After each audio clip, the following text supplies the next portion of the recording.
As soon as I saw the images of Matera when they were filming No Time to Die, I knew I had to visit. It's an absolutely stunning location. So today, Local James Bond Day, our mission is simple. Visit every single Bond location in Matera and Gravina. But with only 30 hours to do it, time isn't really on our side. So let's get going and see if we can actually do it. There's just no time to waste.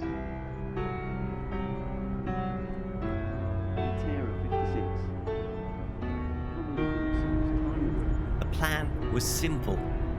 Visit every Bond location around the historic Sassi di Matera, plus Vesper's tomb and the bridge at Gravina.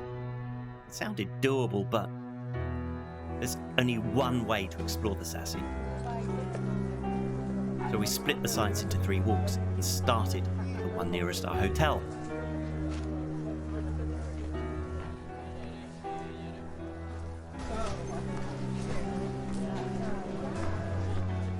Okay, and this is the square where one does the donut in his Aston Martin DB5.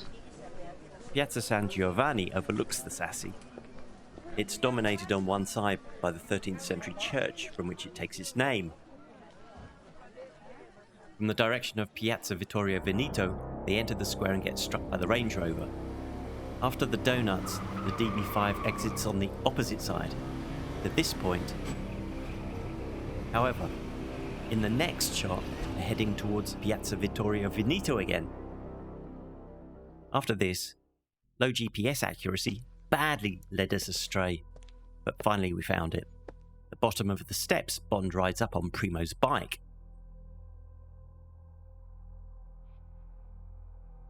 The next stop was the cathedral, which dominates the skyline of the Sassi di Matera. This is the cathedral square with Matera's cathedral just here, and it's also where Bond rides the motorbike up a stone kind of embankment and lands in the square. Not everything was quite what it seems like, because the embankment was built, especially for the film, it was just a motorcycle ramp actually.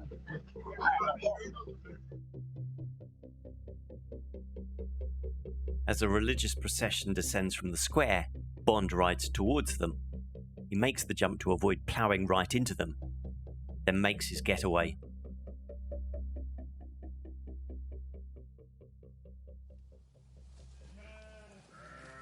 From the cathedral we descended to Via Fiorentini and then up Via D'Addozio. It's just here the sheep are shepherded out onto the road. Driving along Via Fiorentini, Bond takes a hard right, but turns around when he finds them blocking the road. The Aston Martin then continues along Via Fiorentini.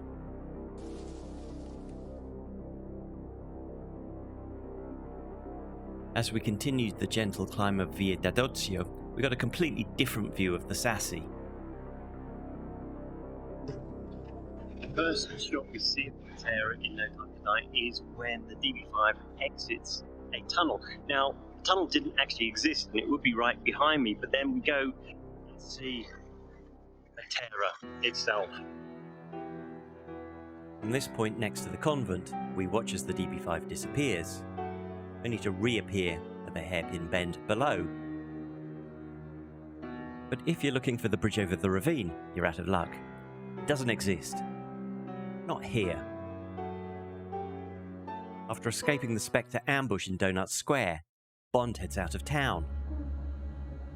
Here, he takes a sharp right, but the station they arrive at was actually shot in Sapri, nearly 3 hours away.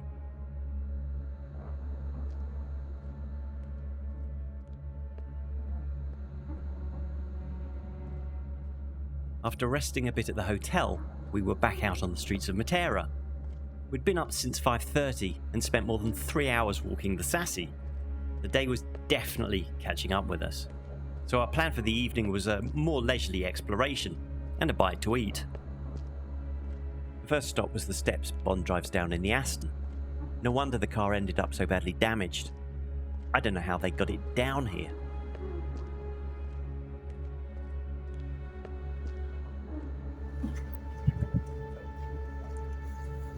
After getting here, Bond leaves the DB5 with the valet before he walks with Madeleine to the hotel. This is the same spot he collects the car when they hurriedly leave. Bond and Madeleine then walk to their hotel. Noticing the bonfires around town, Bond asks what they're burning. Secrets, wishes, letting go of the past, Porter tells him. In fact, it's traditional to light bonfires on the night of March 18th, ahead of St. Joseph's Day. And this is the spot from where Madeleine looks out over the Sassy at night from their hotel. A hotel room set was built on a platform constructed just in front and below this viewpoint, and the views from here really are fantastic.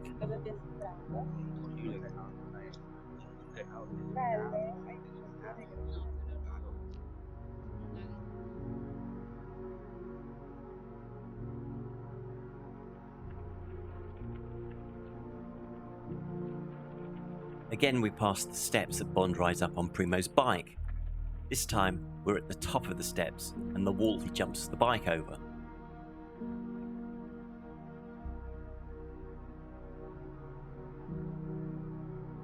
To end the evening, we had some local pasta and wine, then finally headed back to the hotel.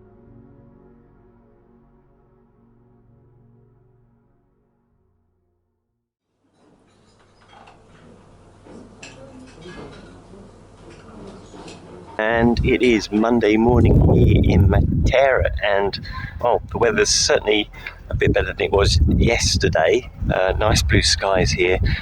Temperatures dropped though, so we're a bit more wrapped up than we were yesterday, but and there's a bit of wind, so it should be some good clear views of the place. And we slept well, walked about 13 kilometres yesterday, so we were in bed pretty early and slept through the night, so that was good. We're just going to see as much of Matera that we can today, and try and get over to Gravina and the famous bridge. We'll see if we can do that. I think we should be able to do it. Just depends if we get caught up with anything this morning that derails our plans. So far so good. I think we are on schedule to do it all.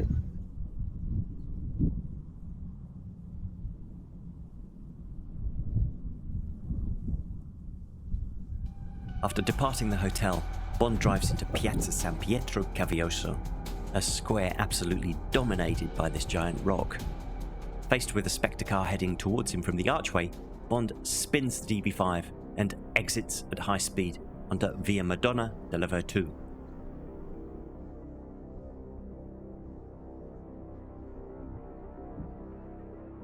Built into the rock above the square is the Church of Santa Maria de Idris, a tiny 13th century church that's well worth the 10 minutes it takes to visit.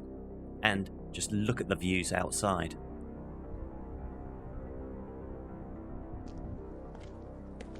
The next stop was Bond and Madeleine's hotel, when Bond returns there on Primo's bike. It's a slightly different location from when they arrived. There's also a real hotel here, Albergo Palazzo Viciconte. In retrospect, we should have included this location in our first walk, as it's just behind the cathedral. After that, we took another detour. Just here, Bond emerges from the caves and out onto the street and continues on foot with Primo in pursuit on his motorbike. Back on Via Madonna della Virtù, we followed the road Bond drives the Aston with Spectre in pursuit. Eventually, we reached that hairpin bend from the first shot of Matera. There we went up 2 sets of steps to where Primo loses his bionic eye. Bond continues his escape running from this point behind me and along to here. And this is the wall which Bond knocks Primo's head against until out pops his bionic eye.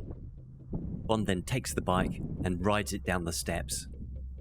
We'd now done all the locations within Matera, so finished the morning with a more relaxed stroll.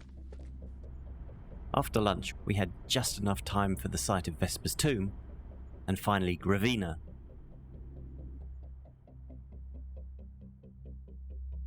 Now, I am sad to say we have left Matera, but before we head for our next destination, which is Gravina, we've crossed the ravine to the opposite side, and here you can see Matera behind me, perhaps. Fantastic city, definitely recommend visiting it, but this spot here is about the area where they normally set for Vesper's grave. There's no cemetery here at all. There are some churches in the stone. I mean, everything is built into the caves. It's all limestone, and it's a fantastic view from here. What can I say? It's incredible. Really, really good.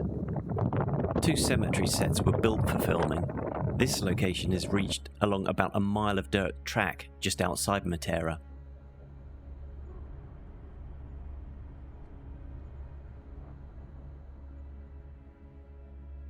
And finally, I'm here in Gravina. This is the last destination before we head home, and it is the bridge that appears in No Time to Die. Well, you remember the one that's not actually in Matera. Originally, we planned on spending a couple of hours exploring Gravina, not just the bridge. But in the end, we just couldn't bring ourselves to leave Matera earlier than necessary. The 18th century bridge is actually an aqueduct. You'll notice one side is higher than the other. That's because it contains a water channel.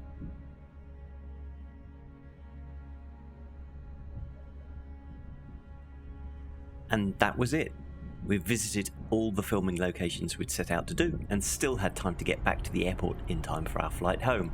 It was tight, but we managed to do it. Ideally, we'd have had more time to explore the Sassy more thoroughly, so if you're planning to follow in James Bond's footsteps, ideally you'd want to spend an entire weekend there. If I could have stayed longer, I'd have jumped at the chance. If you liked this video, then there's a good chance that you'll like this one too. Thanks for watching.